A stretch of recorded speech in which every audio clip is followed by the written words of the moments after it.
Thank you for joining me for day 9 of the Daily Bread Bible Study. We are looking at Genesis chapters 29 through 31, and we get to see a lot of trickery going on. You would think Jacob, whose name means he cheats, would be the one who's tricking people, but in fact, we will see that this is not the case this time. So in chapter 29, we see that Jacob makes it to the land and meets Rachel by the well, and is welcomed by Laban as my bone and my flesh, as it says. Now, I find this ironic because it turns out Laban can be just as scheming as his sister Rebekah and his nephew Jacob.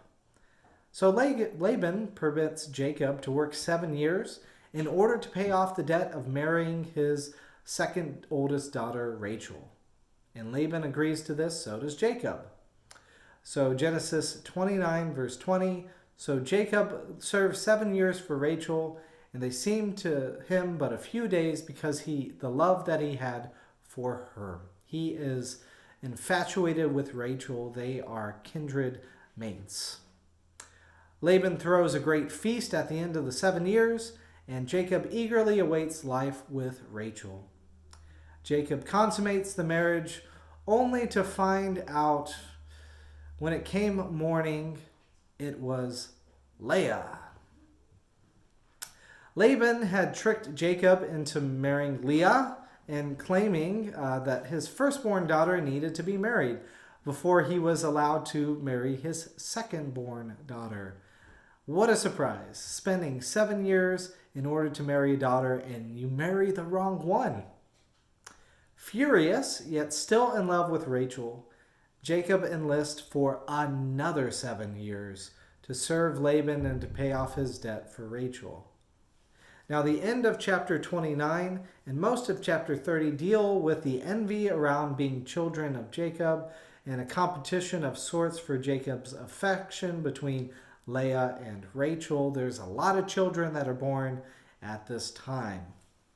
Through this competition and this strange exchange of mandrakes, each wife has 6 sons, creating the 12 sons of Jacob, which will be called the 12 tribes of Israel. Jacob still does not own possessions, but Jacob spent many years of effort only to see Laban's wealth grow. So Jacob wants Laban to let him go, but Laban tries to coerce Jacob to staying, claiming that the Lord has blessed me because of you. Now Laban offers to let Jacob become a partner, getting certain colored goats. Through what can only be described as like ancient voodoo selection breeding techniques, Jacob creates a stronger flock than Laban's.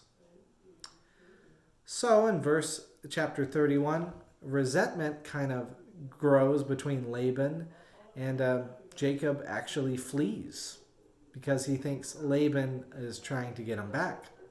Laban does catch up to him, though, catches and confronts Jacob. Now, warned in a dream by God not to harm Jacob, Laban instead makes a covenant with Jacob before they go their separate ways. So, you can try and deceive, you can try and run away from your problems, but ultimately things will catch up to you. But for those who trust in God, things will work themselves out. So here ends our short session for today. I look forward to looking more of Genesis next time.